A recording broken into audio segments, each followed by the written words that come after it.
Halo teman-teman, Assalamualaikum warahmatullahi wabarakatuh. Selamat datang di video saya. Kali ini kita akan membahas soal SIMAK KKI Geografi. Kita ambil dari tahun 2015. Ya, tanpa memperpanjang durasi, kita langsung masuk ke pembahasan aja ya. Nah, di sini kebetulan sudah saya buat artikelnya. Jadi pembahasan ini sudah saya buat dengan format artikel di website kami, simple.id. Nanti linknya saya taruh di deskripsi. Oke, kita langsung masuk nomor pertamanya ini, nomor 51. There is a large number of smaller natural disasters, micro events, in Indonesia each year, which often lead to death of 10 or 20 people or more. An example of this kind of disaster at the regional level is flash flood and landslide in Manado, in North Sulawesi in January 2014. Yang B, landslide in Banjarnegara in December 2014. Yang C, Aceh dan Nia tsunami in Desember 2004. Susah ya kalau nyebut angka dalam bahasa Inggris. Kemudian yang D, Sinabung eruption in February 2014. Kemudian yang E, Padang earthquake in September 2009. Nah, kita harus tahu dulu dong, soal ini nanya tentang apa sih? Sebelum kita bisa jawab gitu. Jadi paling nggak kita bisa terjemahkan dulu dan kita tahu maksud dari soal ini. Ya, karena soal dalam bahasa Indonesia aja kita harus cari keywordnya kan. Kita harus paham apa yang ditanyakan pada soal, apa kata kuncinya. Nah, kita langsung buka aja. Jadi di sini udah ada spoilernya nih, yang tulisan jawaban. Kalau kita klik langsung keluar pembahasannya. Nah, soal tersebut menanyakan tentang bencana alam tingkat regional yang biasanya menelan korban jiwa sebanyak 10-20 orang. Nah, memang sayangnya soal ini berarti sifatnya wawasan ya, artinya ini cuma masalah tahu atau tidak. Ini bukan soal yang bisa kita analisa, bisa kita pakai hitung-hitungan, ini sama sekali nggak bisa. Karena ini bicara tentang kejadian, nah, berarti tinggal masalah tahu atau tidak tahu aja. Jawaban yang tepat di sini adalah yang D, erupsi Sinabung pada Februari 2014 dengan korban jiwa sebanyak 14 orang. Nah, di sini juga saya sertakan sumber-sumbernya. Jadi di sini ada artikel ya dari Wikipedia, dari Mongabe. Jadi itu artikel yang memang khusus membahas peristiwa-peristiwa tersebut. Nah, kita lihat kenapa jawaban yang lain tidak kita pilih. Yang lain banjir bandang. Jadi yang pilihan yang A, banjir bandang ini flash floods dan longsor atau landslide di Manado tahun 2014 itu menelan korban jiwa sebanyak 18 orang. Nah, memang ini jumlahnya masuk ya dengan pertanyaannya. Maksudnya kan tadi yang ditanyakan itu antara 10 sampai 20. Nah, ini kan 18. Kenapa bukan ini jawabannya? Karena yang ini yang derajatnya itu sampai ke regional gitu ya, sampai jadi kan pertanyaannya regional level. Nah, kalau kita bandingkan erupsi Sinabung dengan longsor Manado, nah itu yang lebih masuk ke level regional adalah erupsi Sinabung. Ya. Kemudian longsor di Banjarnegara, nah seperti yang disebutkan di pilihan yang B ini tahun 2014 itu menelan korban jiwa sebanyak 108 orang. Jadi saya ingat persis ini kejadiannya di Desember 2014 karena kebetulan waktu itu saya juga lewat daerah sekitaran longsornya itu. Dan itu termasuk bencana yang lumayan besar ya, dan korbannya aja sampai 108 orang. Berikutnya tsunami di Aceh dan Nias. Nah, ini lebih dahsyat lagi, jelas semua orang Indonesia harusnya tahu minimal dari omongan orang gitu atau dari berita. Nah, kalau saya sendiri pada saat itu umur 14 tahun, jadi masih SMP, dan saya tahu beritanya, tahu kejadiannya langsung dari saat itu ya, di tanggal kejadian 26 Desember 2004. Jelas korbannya itu ratusan ribu. Di sini menurut data dari Wikipedia 227.898 orang, itu kan luar biasa ya. Sampai pada saat itu banyak anggota masyarakat yang sampai trauma gitu. Maksudnya mereka yang masih bisa survive, yang masih bisa bertahan hidup, itu melihat banyak jenazah kan bergelimpangan di mana-mana akibat terbawa tsunami. Coba kalian bayangin ada di posisi kayak gitu, ada di kondisi kayak gitu. Itu kan pasti menjadi sesuatu yang traumatik. Kemudian gempa di Padang ini juga bencana yang cukup besar ya, walaupun tidak sebesar tsunami 2004. Korbannya sebanyak 1.117. Nah, jadi nomor pertama ini sayangnya memang soal wawasan ya, dan perlu diketahui di soal SIMAK ini memang seringkali menanyakan soal-soal yang sifatnya wawasan, jadi cuma masalah tahu atau enggak gitu ya. Dan yang kayak gini malah bisa jadi lebih susah daripada soal yang analisis. Oke, kita lanjut ke soal berikutnya. Ya. Sini nomor 52. Surabaya is home to many of the nation's fiercest independence fighters. The city is known also to locals as Kota Pahlawan atau City of Heroes ya.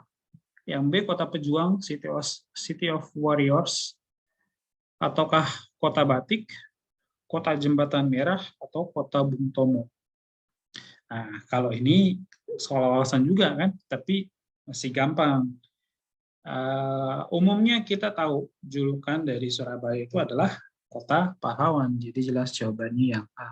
Nah, ini kadang-kala juga ada soal yang gampang kayak gini di SIMAK KKI.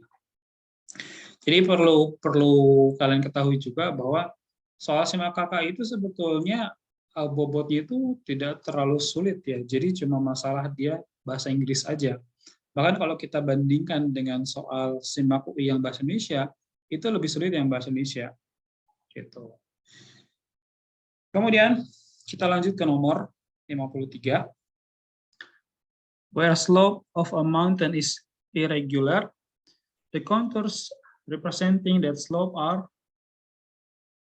far apart, close together, unevenly spaced, equidistant from each other, atau crowded so close together. Nah, apa sih maksud dari pertanyaannya?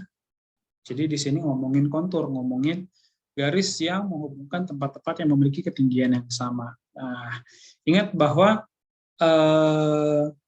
sifat kontur itu akan menentukan, sifat garis kontur itu akan menentukan morfologi suatu daerah. Kayak misalnya yang prinsip-prinsip dasar kontur, kalau jarak antar kontur rapat itu menunjukkan dia morfologinya curam atau kemiringannya curam. Kalau konturnya itu renggang, itu berarti dia cenderung landai atau mendekati datar. Nah, sekarang gimana kalau irregular? Irregular itu apa? Nah, irregular itu artinya tidak teratur, gitu ya. Nah, berarti di sini kita bisa pilih jawaban yang C. Nah, unevenly spaced itu kita bisa terjemahkan tidak teratur, ya. Jadi kita pilih jawaban yang C. Nah, bukan far apart, bukan close together, bukan equidistant from each other, bukan juga crowded. Jadi irregular itu kan artinya bergelombang lah gitu, tidak teratur. Nah, itu berarti unevenly spaced. Kemudian nomor 54. Nah, the water area surrounding Krakatau is known as Karimata Strait, Madura Strait, Sunda Strait, Malacca Strait, atau Bangka Strait. Nah, strait itu adalah selat ya. Jadi perairan di sekitar Gunung Krakatau, yang mana Gunung Krakatau ini sebetulnya udah nggak ada ya. Udah hancur kan di tahun 1800-an. Kemudian di titik yang sama muncul lagi gunung. Nah, makanya namanya Anak Krakatau. Nah, itu selat apa namanya? Selat Sunda ya, yang di tahun berapa ya? Beberapa tahun lalu 2018 ya, 2018 ya kalau nggak salah. Itu terjadi tsunami di Selat Sunda, yang mana tsunami-nya itu bukan diawali gempa. Kalau kalian tahu beritanya pada waktu itu Band 17 ya kehilangan hampir semua personilnya di peristiwa itu ya, jadi banyak yang meninggal. Nah, tsunami itu ternyata setelah dicari tahu penyebabnya, yang utama adalah pertama karena memang pasang purnama ya. Itu kan kejadiannya malam-malam. Jadi bulannya juga lagi bulan full moon, lagi purnama. Dan ingat bahwa ketika malam hari kemudian apalagi bulan itu full moon, itu kan gravitasi bulan akan menarik air laut jadi naik, jadi pasang. Ditambah lagi longsoran dari material Anak Krakatau pada waktu itu yang bikin Selat Sunda itu jadi naik. Nah, jadi kalau dalam bahasa fisika itu apa ya, hukum Archimedes gitu. Yang kalau kita punya sebuah bejana gitu berisi air penuh, terus kita cemplungin benda ke dalamnya, itu kan bakal luber. Dan air yang tumpah itu, yang luber itu, volumenya sama persis dengan volume benda yang dicemplungin. Nah, jadi saking banyaknya material yang longsor dari Krakatau itu bikin bikin permukaan Selat Sunda jadi naik. Nah, ditambah lagi tadi combo dari pasang purnama. Nah, Selat Sunda ya, situ adalah selat antara Sumatera dengan Jawa. Kemudian kita lanjut ke nomor berikutnya, di sini 55. Jakarta, as many other big cities, has to deal with the urban heat island effect. To cope with this problem, Jakarta has plans to increase the amount of green parks and trees in the city from 10% to ideal amount of 20%, 25%, 30%, 35%, or 40%. Nah, apa maksud dari pertanyaannya? Dia nanya tentang ruang terbuka hijau, istilah kita ya. Jadi di sini amount of green parks and trees in the city. Nah, kalau dalam bahasa kita biasa sebut sebagai RTK, RTH ya, ruang terbuka hijau. Nah, yang ideal adalah 30%. Kemudian pada kenyataannya apakah udah sampai segitu? Belum ya. Jadi di sini pada kenyataannya cuma 9-10% ruang terbuka hijau yang tersedia di Jakarta. Kenapa bisa begitu? Ya memang ini kesalahan banyak pihak. Nah, maksudnya kesalahan dari pemerintah yang terdahulu gitu ya, gubernur-gubernur dari dulu, kemudian kesalahan pihak swasta juga. Apa hubungannya kok kesalahan gubernur sama kesalahan swasta? Ya jadi gini, kan hilangnya ruang terbuka hijau itu karena tertutup oleh bangunan gitu ya, terutama bangunan-bangunan seperti perkantoran atau mall atau apartemen atau hotel gitu. Nah, yang mana dari dulu itu pemerintah DKI Jakarta ya khususnya itu kayaknya terlalu permisif, artinya terlalu mudah memberikan izin pada para pengusaha untuk membangun gedung yang besar-besar. Nah, bahkan sampai Jakarta aja udah lama ya menyandang status sebagai kota dengan mall terbanyak di dunia, yang mana menurut saya pribadi itu belum pas gitu ya. Kenapa? Karena kita ini masih negara berkembang, harusnya status kota dengan mall terbanyak di dunia itu adanya kan di negara maju yang lebih pantas gitu ya. Nah, maka dari itu karena terlalu banyak pembangunan gedung-gedung besar itu, baik itu mall, perkantoran, hotel dan sebagainya, ya akhirnya juga berkurang deh ruang terbuka hijaunya gitu ya. Yang idealnya seharusnya itu 30%. Nah, tapi pada kenyataannya Jakarta cuma punya 9-10%. Oke, kita lanjut ke nomor berikutnya. Nomor 56, the burning of renewable resources such as natural gas has no significant effect on the warming of the atmosphere. Because the greenhouse gases such as CO2, methane, chlorofluorocarbon or CFCs, and nitrous oxide in the atmosphere are caused by human activities. Nah, apa maksud dari pertanyaannya? Maksud dari pernyataannya atau kalimat yang atas, jadi kalau saya sebut pernyataan itu berarti ngomongin yang atas, gitu ya. Kalau yang bawah ini kita sebut sebagai alasan. Nah, jadi pernyataan dan alasan. Pernyataannya, the burning of renewable resources, pembakaran dari sumber daya alam yang dapat diperbarui seperti gas alami, natural gas, has no significant effect on the warming of the atmosphere. Nah, itu benar atau salah? Kemudian, the greenhouse gases itu artinya gas rumah kaca, seperti karbon dioksida, kemudian metana, kemudian CFC atau chlorofluorokarbon, dan nitrous oxide in the atmosphere itu disebabkan oleh kegiatan manusia. Benar juga nggak? Nah, jadi dua-duanya benar, ya. Pernyataannya benar. Pembakaran dari sumber daya alam terbarukan seperti gas alam tidak memiliki dampak signifikan terhadap pemanasan atmosfer. Artinya begini, dibandingkan dengan pembakaran bahan bakar fosil seperti dari yang biasa kita pakai ya, dari BBM, kemudian juga misalnya dari batu bara, kemudian juga dari sumber-sumber energi lain yang memang itu ya memang kategorinya bahan bakar fosil lah gampangnya gitu ya. Itu cenderung punya residu yang banyak. Residu itu maksudnya sisa-sisa pembakaran. Nah, dia menghasilkan polusi yang cukup tinggi juga sebetulnya. Nah, dibandingkan dengan natural gas di sini lebih mending lah gitu ya, lebih bersih, lebih ramah lingkungan. Jadi karena dia lebih ramah lingkungan, gara-gara residunya itu sedikit gitu. Jadi ketika terbakar dia akan terbakar sempurna habis, dia tidak meninggalkan residu, tidak menghasilkan polusi.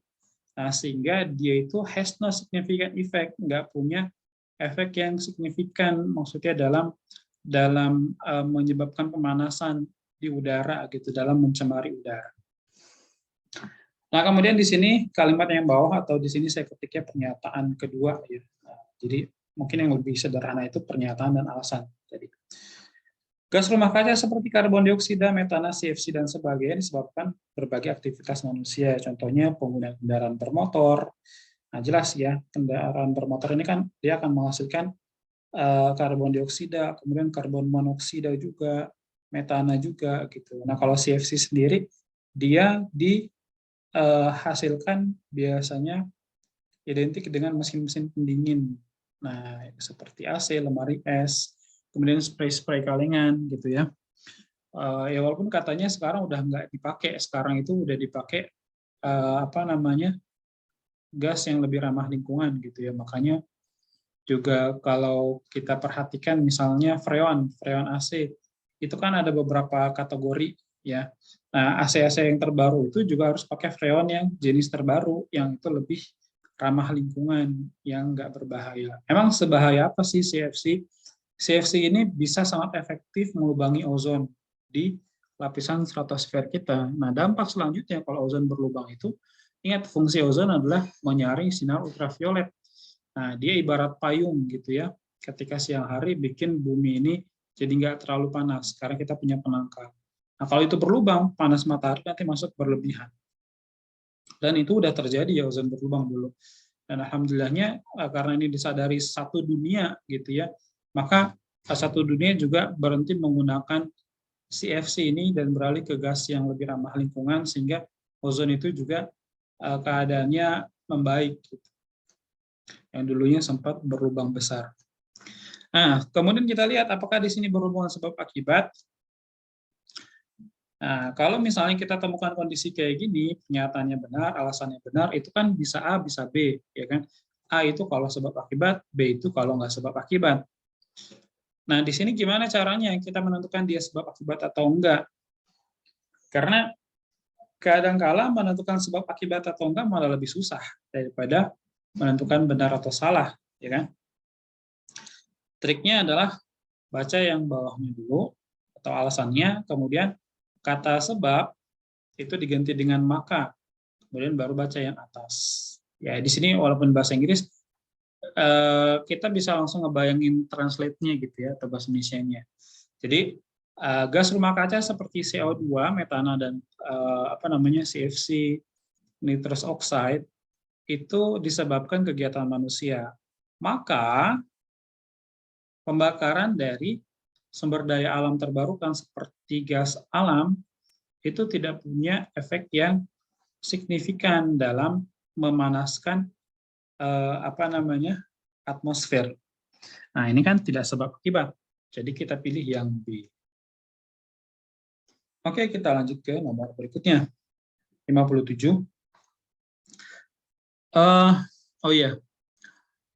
Sebelum kita lanjut, saya mau tanya deh, kalian lebih suka format video yang kayak gini nih, jadi saya langsung kayak live aja jelasin, kayak lebih natural gitu kan juga ngomongnya, atau yang di format-format biasa itu. Jadi ya format yang biasa itu kan, saya satu nomor itu biasanya satu slide di PowerPoint, terus saya rekam suara aja gitu. Dan karena itu teksnya udah saya bikin duluan, kadang-kala atau seringkali kayaknya kedengaran kaku gitu kan, tapi benar-benar masih bisa ditangkap maksud dan penjelasan dari video-video tersebut. Nah, kalian lebih suka format yang mana? Sebetulnya lebih praktis yang kayak gini gitu kan, cuman gak enaknya adalah ketika tiba-tiba ada suara bocor apa masuk itu, ya udah rekamannya itu harus diedit-edit gitu kan, atau mungkin bahkan harus dibatalin, direkam ulang. Tapi kalau yang format yang satu lagi yang biasanya itu memang enaknya bikinnya lebih santai karena satu soal itu satu kali rekaman gitu, jadi lebih santai lah. Nah, tulis di kolom komentar ya kalian lebih suka format yang mana. Oke, kita lanjut ke nomor 57.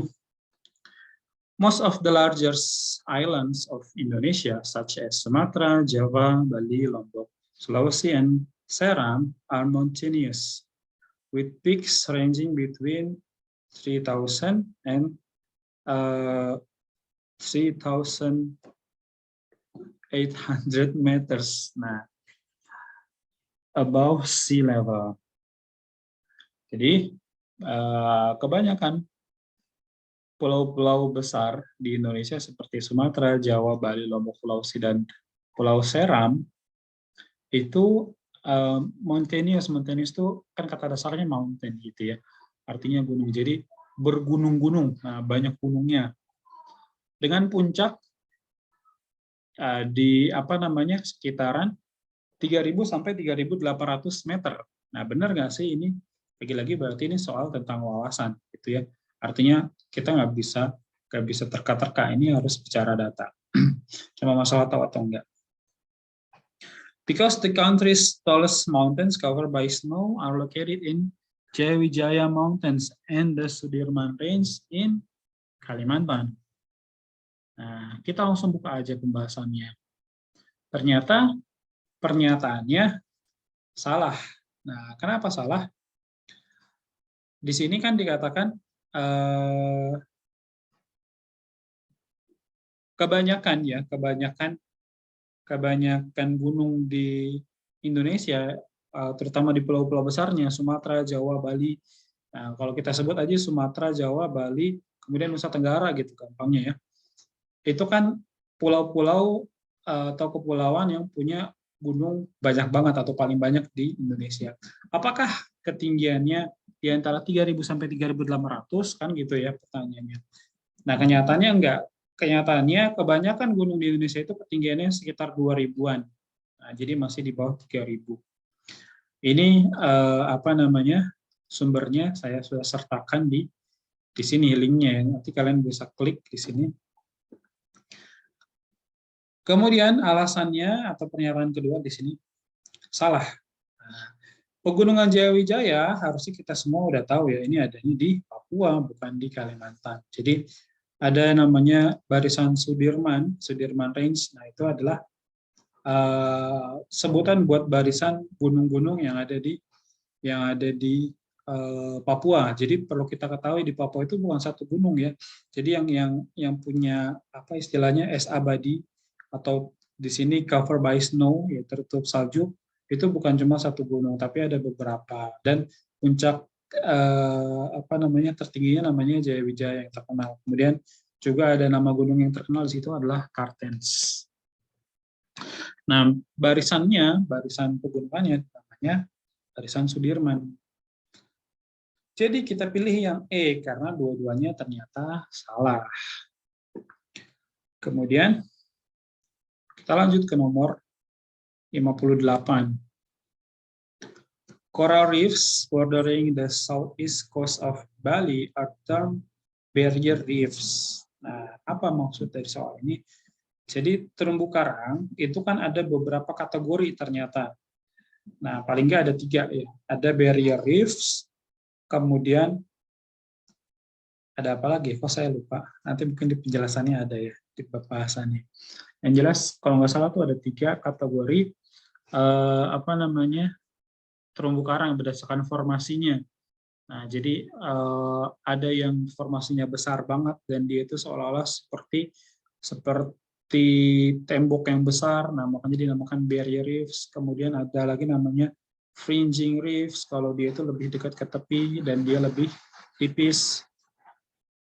Ada lagi namanya atol. Ya, atol itu yang dia itu berbentuk cincin.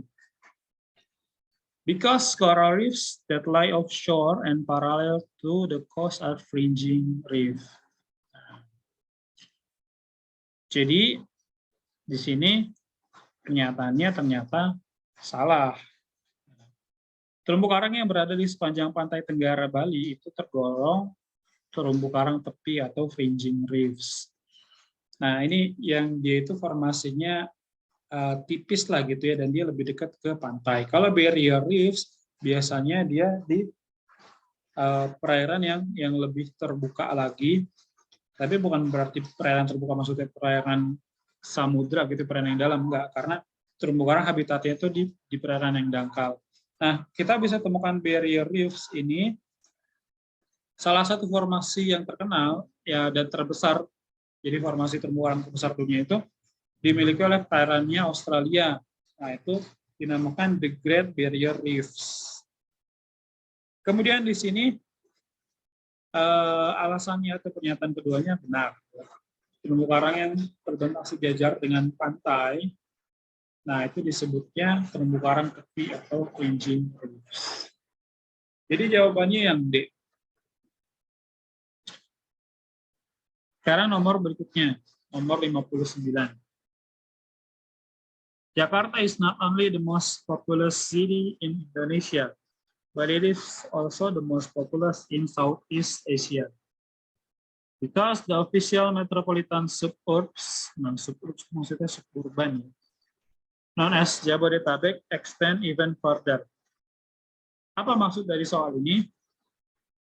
Jakarta is not only the most populous city. Nah, Jakarta tidak hanya kota yang paling padat, jadi populasi itu kalau bahasa kita padat penduduk, ya. Tapi juga yang paling padat di apa namanya Asia Tenggara. Because the official metropolitan suburbs known as Jabodetabek extend even further. Nah, ternyata pernyataannya benar ya. Jakarta itu kota terpadat di Indonesia sekaligus Asia Tenggara. Tapi mungkin perlu di cross check lagi ya dibandingkan dengan Singapura. Maksudnya karena Singapura itu termasuk negara yang kepadatan penduduknya juga tinggi ya. Jadi kalau kita bicara antar negara nih, kita Indonesia dengan Singapura gitu sebagai negara juga, walaupun dia wilayahnya kecil banget gitu ya. Nah kalau kita bicara negara, Singapura itu termasuk negara dengan kepadatan tertinggi. Nah, bahkan Indonesia tuh jauh gitu. Maksudnya Indonesia itu nggak sepadat Singapura. Kok bisa sih Iya, karena ingat bahwa kepadatan penduduk kita adalah perbandingan antara jumlah penduduk dengan luas wilayah. Makanya satuannya kan biasanya jiwa per kilometer persegi. Jadi kalau kita bikin rumus, kita tulis sebagai pecahan, itu yang bagian pemilang atau bagian atasnya adalah jumlah penduduknya, yang bagian bawahnya atau penyebutnya itu adalah jumlah luas wilayahnya. Ingat bahwa Indonesia kan wilayahnya luas banget gitu ya dibandingkan Singapura. Maka kalau kita bicara levelnya negara, Indonesia itu bukan termasuk negara dengan padat penduduk paling tinggi di dunia. Gitu. Kalau yang padat-padat banget itu kayak Monaco, kemudian Singapura. Because the official metropolitan suburbs known as Jabodetabek extend even further. Nah, di sini juga alasannya benar ya. Jadi maksudnya suburbs itu suburban. Suburban itu adalah daerah di sekitar urban. Urban itu adalah city atau kota. Jadi katakanlah di sini Jakarta gitu ya urbannya. Nah, suburban itu kayak Depok, Bekasi, Tangerang, Bogor, itu adalah suburban. Nah, memang benar ya. Ini kan perkembangannya semakin maju gitu. Bahkan kita bisa bilang ya memang Depok, Tangerang, Bekasi, dan Bogor itu kan bisa maju karena tetanggaan dengan Jakarta. Gitu. Jadi kayak ketularan kemajuan Jakarta. Dan memang itu adalah konsep dari yang namanya pusat pertumbuhan. Nah, tapi di sini kedua kalimat tidak berhubungan sebab akibat. Nah, coba ya kita periksa. The official metropolitan suburbs, jadi kota-kota metropolitan suburban di Jakarta, Jabodetabek, itu extend even further, artinya dia berkembang gitu, semakin maju. Benar, ya kan? Maka Jakarta tidak hanya kota terpadat di Indonesia, tapi juga terpadat di Southeast Asia. Nah, ini kan tidak sebab akibat. Kenapa kok nggak sebab akibat? Ya kan, yang di atas juga cuma ngomongin Jakarta, yang di bawah di sini ngomongin suburbannya, ngomongin Jabodetabek. Jadi kita pilih yang B karena di sini tidak sebab akibat. Nah, kalau mungkin ada dari pembahasan di video ini, di soal-soal ini yang menurut kalian kurang pas, kalian bisa koreksi di kolom komentar ya. Kita lanjut ke nomor berikutnya, nomor 60. Indonesia lowland tropical forest, the richest in timber resources and biodiversity,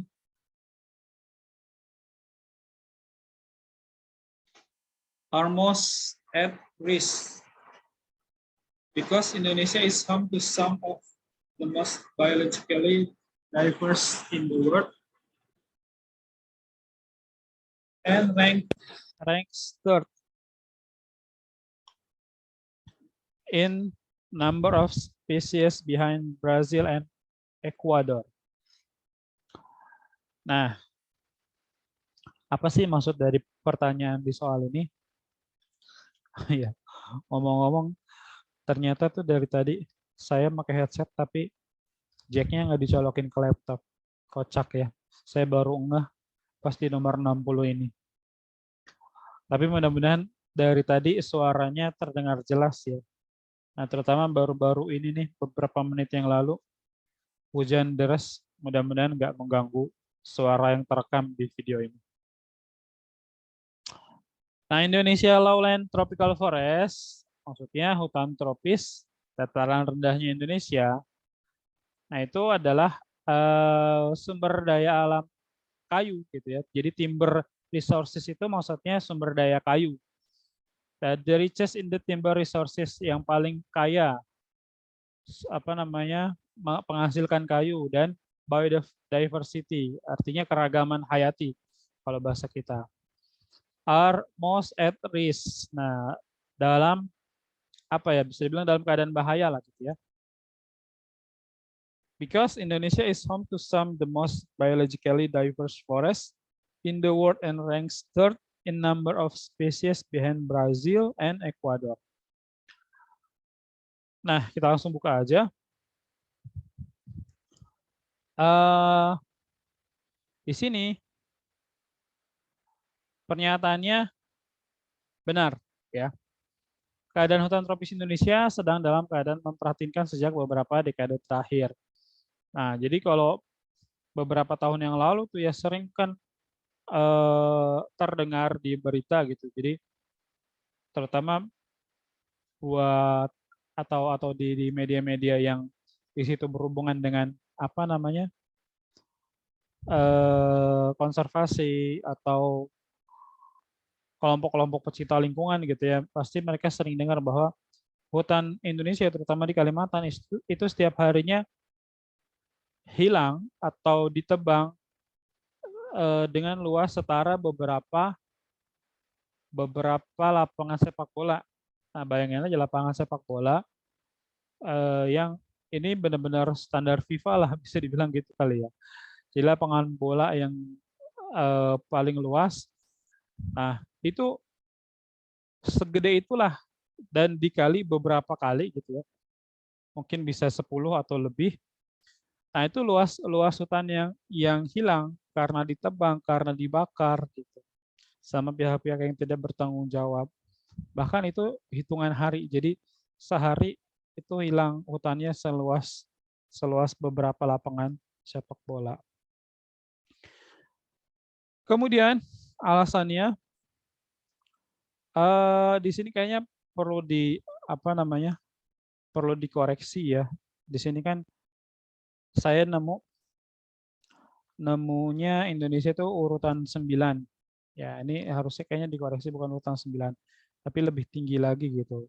Mungkin urutan ke 1, pokoknya urutan-urutan tertinggi lah gitu ya. Nah, saya sendiri lupa. Jadi dibandingkan Brazil, kayaknya termasuk top 3 Indonesia ini. Jadi yang jelas salah gitu ya. Nah, untungnya memang ini tidak mengubah jawaban. Maksudnya jawabannya tetap C, cuman yang perlu dikoreksi adalah penjelasannya di sini ya. Di sini kan saya tuliskan urutan ke-9. Nah, tapi perlu dikoreksi sebetulnya bukan ke-9 tapi masih 3 besar ya. Mudah-mudahan nggak salah datanya. Waktu itu saya pernah cek dari website Mongabay. Jadi kalau kalian mau cek, kalian bisa googling gitu ya dan cari yang referensinya itu website namanya mongabay.co.id kalau nggak salah. Oke, kita lanjut ke nomor berikutnya. 61. Indonesia has the largest number of volcanoes of any country in the world. 76 itu berapa sih? 76 of them are historically active. Nah, significant volcanic activity occurs in. Jadi singkatnya yang paling tinggi aktivitas vulkaniknya dari daerah-daerah yang disebutkan di pilihan jawaban itu di mana aja? Sulawesi, Sumatera, Kepulauan Sunda, Kalimantan. Nah, Kepulauan Sunda ini apa sih? The Sunda Islands itu adalah kepulauan yang terdiri dari Sumatera, Jawa, Kalimantan, kemudian Nusa Tenggara. Ya, jadi kalau Nusa Tenggara sendiri mulai dari Bali dan Kepulauan Nusa Tenggara lah itu ya. Itu juga biasa disebut Sunda kecil. Nah, Sunda besarnya itu adalah Sumatera, Jawa, dan Kalimantan. Tapi kalau disebut Sunda Island doang, ya itu berarti harusnya Nusa Tenggara juga masuk. Nah, jawabannya adalah yang 1, 2, 3. Nah, jelas Sumatera itu banyak gunung apinya, ya berarti otomatis Sunda Island juga, gitu ya. Karena di situ ada Sumatera juga, kemudian ada Jawa, ada Nusa Tenggara. Walaupun memang Kalimantan nggak masuk, karena kan keseluruhan dari Sunda Islands itu kan termasuk Kalimantan juga. Nah, tapi kita tetap bilang Sunda Islands itu banyak gunungnya, ya kan, walaupun Kalimantan itu nggak punya gunung. Nah, maka yang bisa kita pilih di sini adalah 1, 2, 3. Yang 4, kenapa salah? Nah, ini lumayan sering diomongin ya topik tentang Kalimantan. Kalimantan itu tidak memiliki aktivitas tektonik maupun vulkanik karena jauh dari pertemuan lempeng dan dia juga tidak dilalui jalur pegunungan api. Jadi nggak punya aktivitas vulkanisme dan 0 potensi atau minim potensi geotermalnya. Nah, jadi kita pilih yang A karena yang benar 1, 2, dan 3. Kita lanjut nomor 62. a subduction earthquake and devastating tsunami which occurred in December 26 Desember 2004 of the coast of the Indonesian island of Sumatra inflicted widespread destruction as far away as. Nah, apa maksud pertanyaan ini? Kurang lebih tsunami 2004 itu ya, tsunami Samudra Hindia itu, kan kalau kita taunya tsunami Aceh ya. Sebetulnya bukan cuma Aceh yang mengalaminya, tapi beberapa negara lain juga. Bahkan ada film yang apa ya, yang itu menceritakan gitu ya, menceritakan kejadian tsunami, tapi itu film Thailand. Nah, karena Thailand itu termasuk negara yang lumayan parah juga terkena tsunami 2004. Kalau kita kan ya kebetulan Aceh itu kan wilayahnya Indonesia, jadi orang Indonesia taunya tsunami Aceh gitu. Padahal sebetulnya bukan Aceh doang yang kena. Beberapa negara Asia Tenggara lain kena, bahkan beberapa negara Asia Selatan juga ada yang kena. Nah, wilayah yang terdampak tsunami Samudra Hindia pada 26 Desember 2004 adalah Indonesia, kemudian Sri Lanka, nah India, nah Sri Lanka dan India kan ini di Asia Selatan ya. Thailand, Bangladesh juga di Asia Selatan, Maladewa, Malaysia, Myanmar, Madagaskar, Somalia, Kenya, Tanzania, kemudian ini bacanya gimana ya?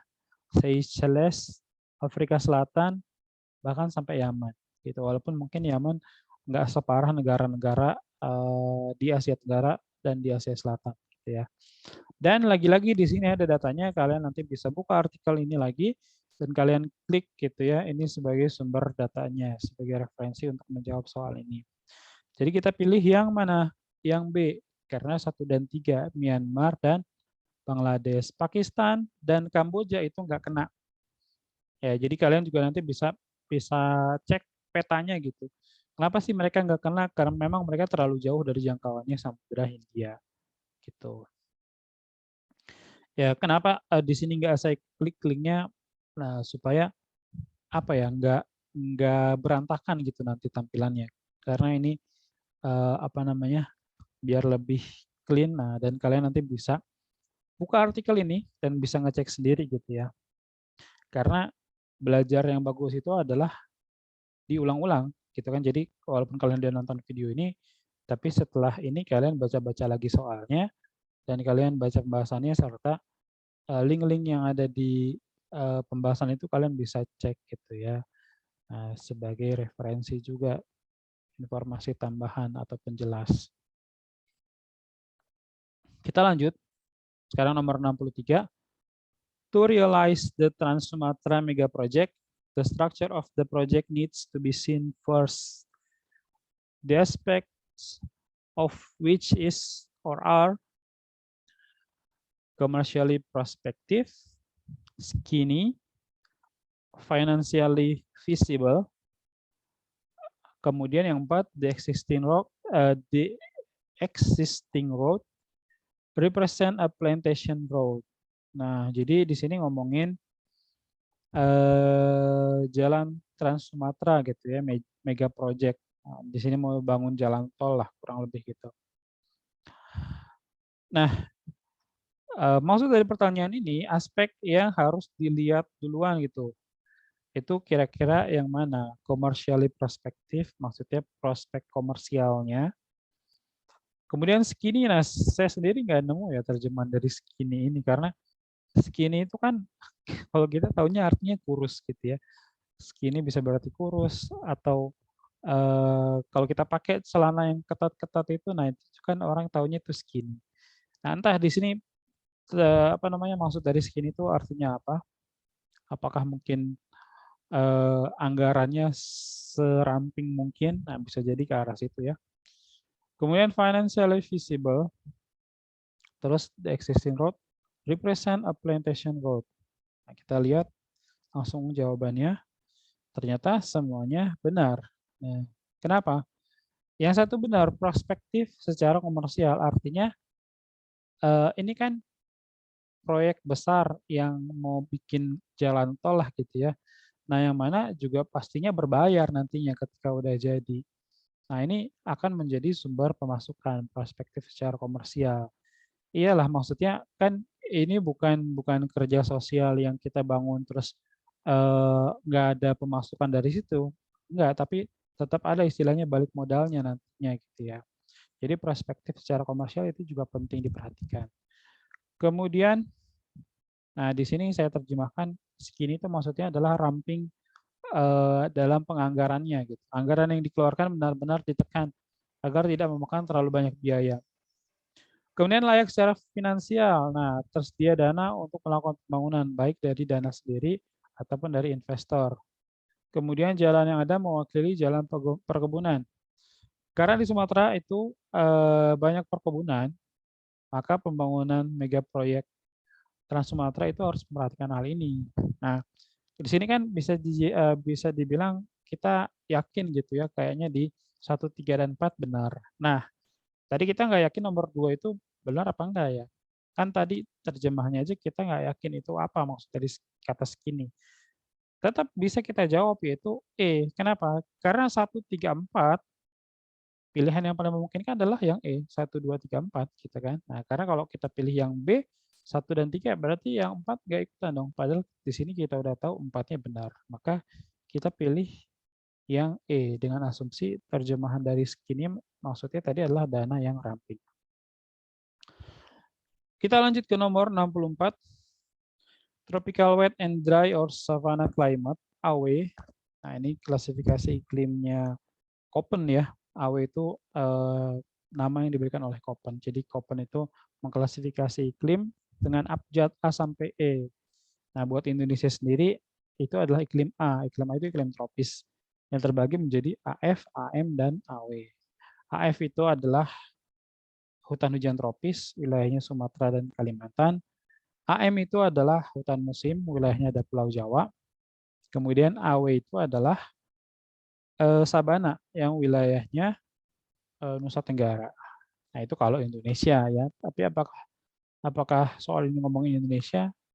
Ternyata bukan Indonesia doang, karena dibilang jawabannya di sini ada Darwin, Northern Territory Australia, kemudian Bangkok, Thailand, Mumbai, India, dan Nusa Tenggara Island. Nah, Nusa Tenggara berarti masuk ya, karena tadi udah saya sebut. Jadi yang 4 ini pasti masuk. Kalau 4 masuk itu berarti pilihan jawabannya A nggak mungkin, karena A 1, 2, 3. B juga nggak mungkin, karena B 1 dan 3. Nah, kemungkinannya C, D, atau E. 2 dan 4 doang atau semuanya benar. Nah, ternyata di sini kita pilih semuanya benar. Ya, jadi kalau kita cek wilayah sebaran sabana atau iklim AW ini, nah, 4-4-nya masuk. Darwin di Australia itu punya juga. Nah, makanya mereka juga cocok kan buat peternakan sapi. Nah, ingat bahwa Australia itu termasuk negara pengekspor daging sapi terbesar dunia. Gitu. Makanya kita kalau kemana-mana nih makan daging steak misalnya atau daging burger atau pokoknya makanan olahan daging sapi itu kan biasa mereka mengkategorikan ada Australian beef, kemudian US beef, Japanese beef kan kayak gitu-gitu atau lokal. Nah, jadi Darwin itu di Australia itu juga punya iklim savana, padang rumput. Kemudian di Bangkok, Thailand juga ada, di Mumbai, India juga ada. Terus nomor terakhir, 65. In the urban environment, the absorption of solar radiation causes higher ground temperatures for reasons like di lingkungan perkotaan, penyerapan dari radiasi matahari menyebabkan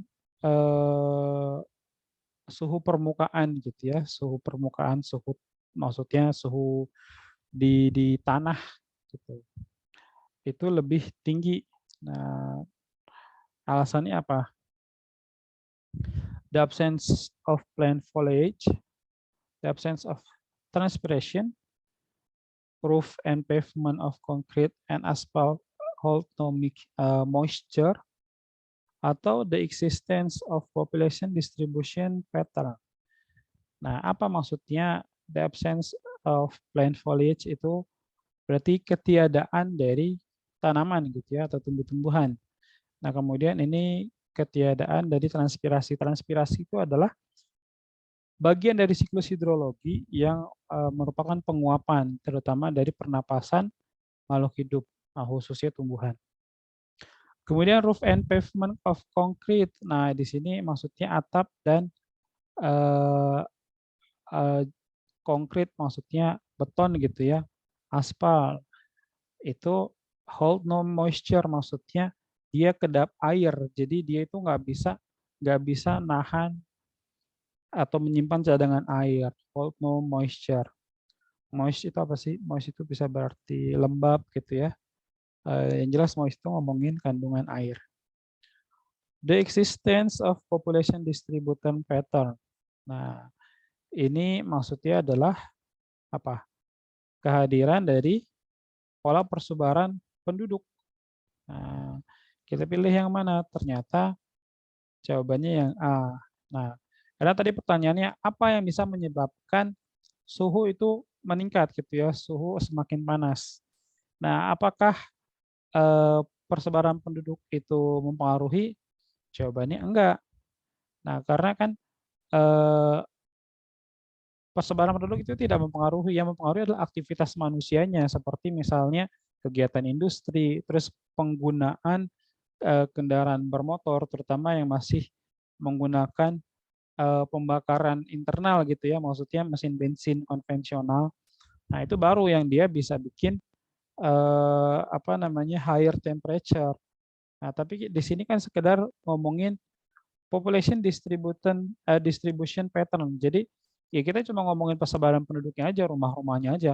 Apakah persebaran penduduk itu bikin suhu makin tinggi? Jawabannya enggak. Ya. Jadi kita pilih yang A. Nah, ketiadaan tumbuhan atau vegetasi, kemudian juga ketiadaan penguapan dari tumbuhan, dan yang ketiga, roof and pavement, nah atap dan jalan atau trotoar, beton, dan aspal yang kedap air. Nah, jadi kita pilih 1, 2, 3. Nah, sekali lagi kalau kalian rasa ada pilihan jawaban atau penjelasan yang kurang pas, kalian bisa koreksi di kolom komentar. Kemudian juga kalau ada yang mau ditanyakan gitu ya, terkait dengan soal-soal yang dibahas di video ini, kalian bisa tanyakan di kolom komentar. Nah, silakan share video ini ke teman-teman kalian, kemudian jangan lupa like, komen, dan subscribe. Nah, kayak YouTuber-YouTuber lain gitu kan, biasanya mereka bilang gitu juga. Oke, terima kasih. Wassalamualaikum warahmatullahi wabarakatuh.